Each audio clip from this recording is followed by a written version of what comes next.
기도 제목으로 한번 따라 하십니다. 주님의 시각으로 불행을 보게 하시고 하나님의 일과 뜻을 나타내게 하소서. 할렐루야. 아멘. 사람의 불행을 어떤 시각으로 보느냐에 따라서 우리의 인생이 달라질 수가 있습니다. 우리가 불행을 피할 수는 없습니다. 크고 작은 불행이 우리 인생에 있었고 또 찾아올 것입니다. 그래서 불행을 어떻게 바라보느냐가 중요하다는 겁니다. 불행을 절망적으로만 보면 불행은 정말 고통스럽습니다. 그러나 불행을 하나님이 쓰시는 도구로 볼 수 있다면 불행은 또 다른 행복을 만드는 과정일 수 있습니다. 믿으십니까? 오늘 본문에 나면서부터 맹인된 사람이 나옵니다. 예수님께서는 이 맹인을 길에서 보셨습니다. 보셨다는 것은 관심 있게 보셨다는 거죠. 1절에 봅니다. 예수께서 길을 가실 때에 날 때부터 맹인된 사람을 보신지라. 예수님 보실 때는 그냥 본 것이 아닙니다. 고쳐주시려고 보신 것이죠. 그런데 예수님의 시각과 제자들의 시각이 다른 것을 보게 됩니다. 제자들의 시각은 이 사람이 맹인된 불행이 누군가의 죄 때문이라고 생각합니다. 불행을 딱 봤을 때 처음 드는 생각이 뭐냐면 죄라고 생각을 하고 있다는 겁니다. 그래서 예수님께 질문을 합니다. 2절에 보면 제자들이 물어 이르되 라삐여 이 사람이 맹인으로 난 것이 누구의 죄로 인함입니까? 자기입니까? 그의 부모입니까? 불행을 당하면 누구 탓을 하는 것이지요. 그런 생각이 제자들의 마음속에 이미 갖고 있었다는 거죠. 이 사람이 맹인된 것이 죄 때문이라고 단정을 짓고 맹인을 바라보고 있는 것입니다. 그 사람의 죄인가? 아니면 부모가 무슨 죄를 많이 지었길래 이 자식이 맹인이 되는 불행을 겪고 있는가? 장애인이 되는가? 이렇게 보는 것입니다. 사실 이 맹인은요, 태어나면서부터 맹인이 된 사람이기 때문에 보통 사람보다 죄를 지을 기회가 사실은 없었습니다. 어쩌면 지금 저 사람 죄 져서 불행해 라고 말하는 제자보다 훨씬 더 죄가 없을 수가 있어요. 제자들은 눈 뜨고 살면서 얼마나 많은 죄를 졌습니까? 그러나 이 맹인은 태어나면서부터 맹인이 되었기 때문에 죄를 지을 수 있는 기회가 거의 없었어요. 그럼에도 불구하고 제자들은 이 맹인이 겪는 불행이 자신과는 다른 흉악한 죄를 지었기 때문이라고 단정 짓고 있다는 겁니다. 혹시 우리가 누군가를 정죄하면서 내가 그 사람보다 더 죄를 짓고 있지 않은가 생각해 볼 필요가 있다는 것입니다. 그러자 예수님께서는 그들의 시각과는 다른 시각을 가르쳐 주죠. 다른 시각이 있다는 겁니다. 우리는 보는 순간 내가 가진 어떤 선입견과 편견과 내가 가진 어떤 판단력을 가지고 딱 느낍니다. 판단을 해버리죠. 그러나 예수님은 우리가 본능적으로 판단하는 것, 우리가 본능적으로 보는 것 외에 다른 것을 볼 수 있기를 원하십니다. 3절입니다. 같이 있습니다. 시작. 예수께서 대답하시되 이 사람이나 그 부모의 죄로 인한 것이 아니라 그에게서 하나님이 하시는 일을 나타내고자 하십니다. 하나님이 하시는 일을 나타내고자 하십니다. 하나님의 뜻을 나타내고자 하십니다. 하나님의 계획을 나타내고자 하십니다. 이것을 통해서 하나님의 능력과 영광을 드러내기를 원하신다. 이렇게 말씀하고 있어요. 그러니까 이 사람은 죄로 인해서 맹인된 것이 아니라는 거예요. 그의 장애는 하나님의 하시는 일을 드러내는 도구가 될 것이라고 말씀하십니다. 얼마나 소망적인 말씀입니까? 여기서 우리는 사람의 불행이나 장애를 보는 시각을 새롭게 할 것을 도전받습니다. 제자들이 가진 시각은 그 당시 세상이나 유대교가 보는 육적인 시각이었어요. 그러나 예수님이 보는 시각은 하나님의 시각으로 보는 영적인 시각이었다는 겁니다. 다른 사람의 불행이나 고통을 보았을 때 그 사람이 지은 죄 때문이라고 단정 지어서는 안 될 것입니다. 물론 그런 경우도 있을 것입니다. 그러나 거기에서 시각이 멈추면 안 됩니다. 그 사람이 당한 불행과 고통을 도와주고 공감해 주라는 하나님의 뜻이 있다는 것을 깨달아야 합니다.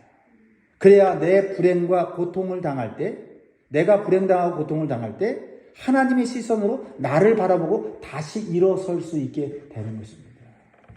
불행, 즉 죄. 거기서 끝나면 안 된다는 거죠. 다른 사람의 고통에 공감하고 도와주려 하기보다는 그 원인을 죄로 돌리며 정죄하면 하나님의 뜻을 더 이상은 깨달을 수가 없게 됩니다. 세상의 시선이 아니라 하나님의 시선으로 바라볼 때 자신의 한계를 벗어나 하나님의 일하심을 볼 수가 있는 것입니다. 우리의 불행과 우리의 장애, 우리의 약점이 그저 우리의 삶을 고통을 주고 괴롭게 하는 것이 아니라 그것을 통해서 하나님이 하시는 일을 드러내는 것, 그런 하나님의 계획이 있다는 것을 믿을 때 우리는 다시 일어날 수 있는 줄 믿습니다.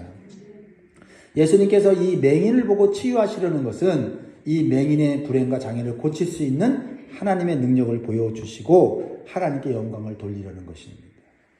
그러므로 우리는 사람의 불행이나 장애를 바라볼 때 어떤 하나님의 뜻과 계획이 있는지를 먼저 기도하는 습관을 가져야 될 줄 믿습니다. 순간 내 눈에 판단이 들어오고 정죄가 들어올 때 우리는 내가 기도하고 지금 판단하는 것인가? 라고 우리는 자신을 한번 돌아봐야 한다라는 것입니다. 정죄하게 되는 순간, 판단하는 순간 우리는 아무것도 할 수 없게 되죠. 그러나 그 불행을 통해서, 고통을 통해서 하나님이 하실 일이 있다면 그러면 나는 어떻게 도와야 하는가 하는 내 할 일을 찾게 되는 줄 믿습니다. 예수님께서는 자기 제자들에게 자신이 세상의 빛이라는 사실을 선포합니다.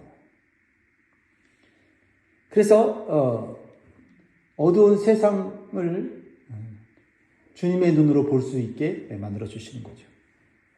예수님께서는 평생 어둠 속에 있었던 이 맹인의 치유를 통해서 이 어둡고 절망적인 세상을 치유하시려는 주님의 뜻과 계획이 있음을 보여주시는 거예요. 4절 5절을 읽어봅니다. 같이 읽어보겠습니다. 때가 아직 낮음에 나를 보내신 이의 일을 우리가 하여야 하리라. 밤이 오리니 그때는 아무도 일할 수 없느니라.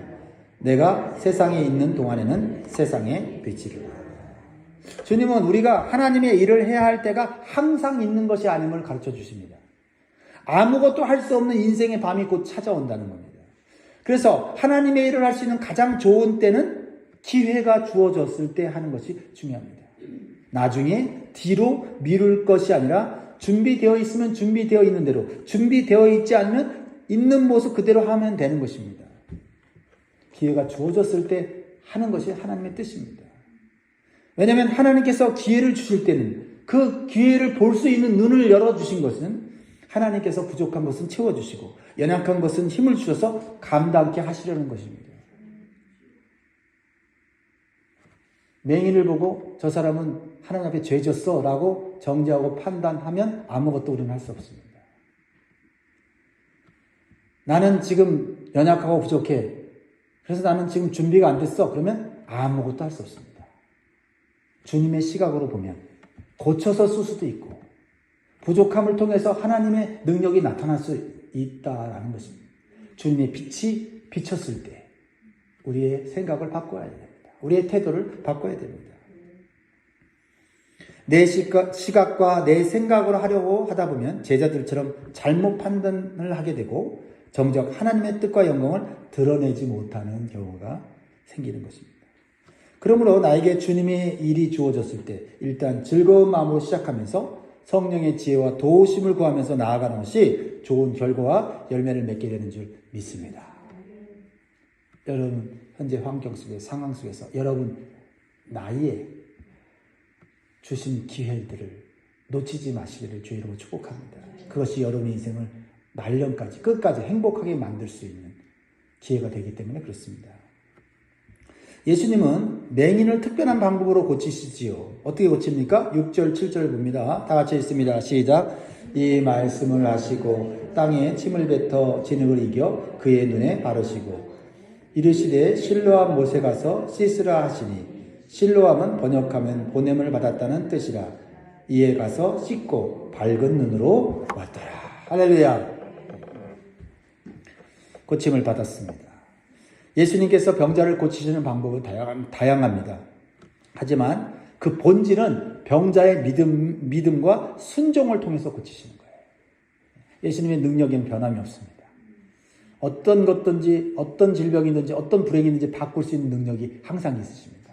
중요한 것은 그 병자의 불행당한 사람의 믿음과 순종이에요. 이 맹인을 고치시는 방식은 침을 뱉어서 진흙을 이겨서 그의 눈에 바르셨습니다. 그리고 실로암 못에 가서 씻으라고 했습니다. 사실 우리가 볼 때는 이 맹인을 고칠 때는 맹인에게 좀 더 맞는 방식이 있다고 생각했을 거예요. 맹인은 앞을 보지 못하기 때문에 뭐 걸어갔다 왔다 실로암까지 왔다 갔다 이렇게 하는 것보다는 말씀으로 그냥 그 자리에서 고치는 게 훨씬 더 감동적일 것 같지 않습니까? 그런데 오히려 맹인에게는 움직이게 하고 걸어가게 하고 씻게 하는 행위를 더하게 하신다 이 말이에요. 왜 그렇게 하셨을까? 우리는 여기서 또다시 우리가 원하는 방식으로 주님이 일하시기를 기대하는 생각을 내려놓아야 할 줄 믿습니다. 나같이 연약한 사람에게 왜 더 많은 일을 시키지? 나같이 힘없는 사람한테는 그냥 말씀으로 그냥 역사하시면 되는데 왜 나로 하여금 귀찮게 또 실로암으로 가서 보이지도 않는 눈을 가지고 가다가 넘어지면 물에 빠지면 어떻게 하려고 주님은 실로암에 가서 내 눈을 씻으라고 하시지? 라고 의심이 들고 오해가 됐다면 그 사람은 고침을 못 받았을 거예요. 아마 그 사람은 그러한 방식으로 고쳐야만 그 사람 마음에 얽혀있던 불평과 불만과 원망을 어쩌면 해소할 수 있었는지 모릅니다. 주님은 그 사람의 영적 상태를 너무나 잘 아시기 때문에 나의 영적 상태를 너무 잘 아시기 때문에 다른 사람과 비교하지 않고 나에게 맞는 방식으로 나에게 역사하신다는 거예요. 주님이 나에게 순종을 요구할 때 다른 사람과 비교하면서 왜 나한테만 힘든 일을 시키지? 왜 나한테만 이런 방식으로 하시지? 라고 생각한다면 본질, 주님께 순종하는, 믿음으로 순종하는 일을 할 수가 없게 된다라는 것입니다. 예수님은 특별한 방식을 사용하셔서 이 맹인의 믿음을 좀 더 자극시키고 그의 믿음의 순종을 통해서 그의 믿음을 더욱 성장시키려는 의도가 있으셨을 거예요. 그렇습니다. 어떤 병자에게는 말씀으로만 고치셨고 어떤 병자에게는 일어나 침상을 들고 가라는 명령을 하셨습니다. 병자마다 그 믿음의 수준을 따라서 고치신다는 겁니다. 그러므로 여러분들이 연약하고 부족하고 불행당할 때 주님, 내가 원하는 방식이 아니라 주님이 원하는 방식으로 순종할 수 있게 달라고 기도해야 될 필요가 있어요. 어쩌면 내가 불행당한 것이 자꾸 내가 원하는 방식으로 선택하고 판단했기 때문에 그런 불행으로 갔을 수도 있어요. 그러므로 주님은 근본적으로 나를 불행으로 가게 하는 그런 생각, 그런 태도, 그러한 자세를 먼저 바꾸시기를 원하시는 줄 믿습니다. 주님께서 여러분의 문제를 해결하실 때 다양한 방법을 쓰실 것입니다. 어떤 경우에는 기도만 해도 해결되게 하십니다. 어떤 경우에는 기도한 후에 어떠한 일이나 책임을 다할 때 해결해 주십니다. 어떤 경우에는 죄를 회개하고 죄악의 습관을 끊어야만 문제를 해결해 주시는 경우도 있을 것입니다. 중요한 것은 내 방법과 내 기대대로 되는 것이 아니라 주님의 말씀에 믿음으로 반응할 때 문제가 해결된다라는 것입니다. 눈을 뜬 맹인은 믿음의 순종을 통해서 확실하게 자신의 간증을 말할 수 있게 되었다라는 거예요. 이게 참 중요한 포인트입니다.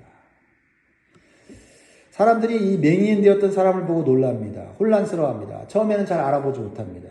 전에 구걸하던 맹인과 비슷한데 눈을 뜨고 걸어다니기 때문에 그렇습니다. 8절 9절을 보세요.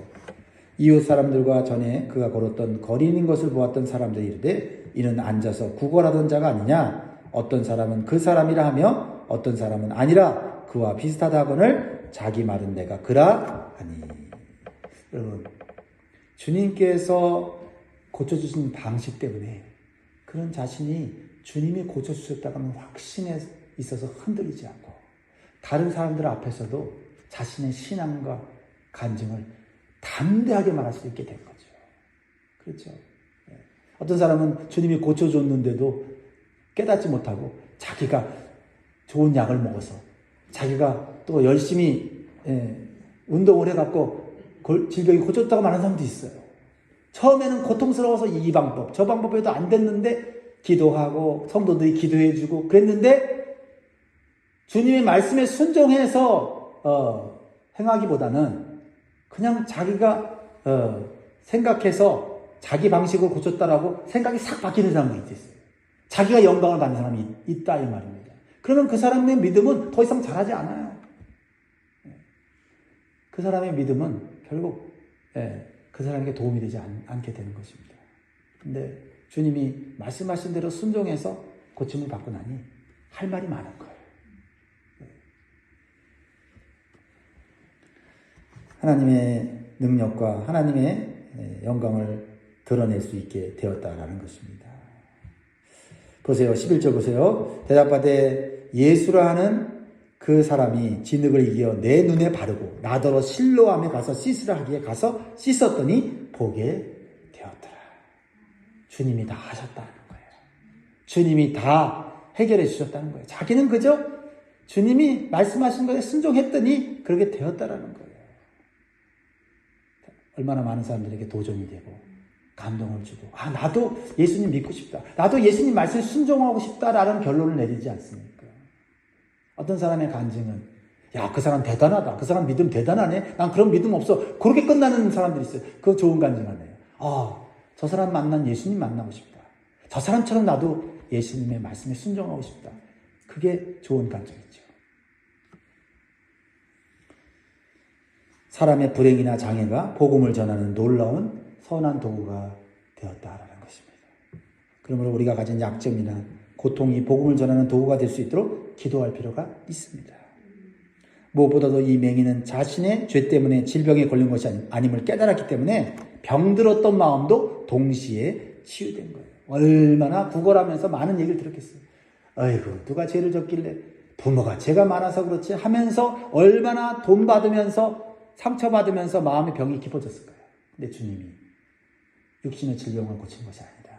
이 사람은 하나님의 일을 나타낸다 함이라는 이 주님의 진리의 말씀이 그의 심령마저 꽂혔을 때 육신의 질병이 고침받는 것보다 마음의 질병이 고통받은, 질병이 치유받은 것이 더 기뻤을 거예요. 열등감, 그렇죠? 수치감, 이런 모든 것들이 사라졌을 것입니다. 현재 여러분들이 가지고 있는 약점이나 남들보다 부족한 것은 무엇입니까? 그것들을 바라보는 시각이 중요합니다. 여러분 스스로가 그렇게 바라보는데 세상 사람들이 어떻게 바라보겠습니까? 세상 사람들의 시각으로 볼 것이 아니라 주님의 시각으로 볼 수 있는 눈이 있기를 주의 이름으로 축복합니다. 그리고 나의 약함과 부족함을 통해서 하나님의 일과 영광을 드러내려면 어떻게 살아야 하는지를 기도 제목으로 삼으시기 바라요. 사랑하는 성도 여러분, 나의 불행이나 남의 불행을 볼 때 어둠의 시각이 아니라 빛의 시각으로 볼 수 있기를 바랍니다. 주님은 세상의 빛이라고 말씀하셨습니다. 주님의 빛을 우리 안에 비추어 주시기를 기도하시기 바라요. 그래서 다른 사람들의 불행과 아픔을 도울 수 있는 삶을 살기를 소원하시기 바랍니다. 도우려고 할 때 다른 사람의 불행이 다른 시각으로 보이는 거예요. 하나님의 뜻이 보이는 거예요. 그리고 앞으로 어떤 불행이나 장애에 얽매이지 않고 하나님의 능력과 위대하심을 나타내는 축복의 통로로 사시기를 주의 이름으로 축원드립니다. 기도하겠습니다.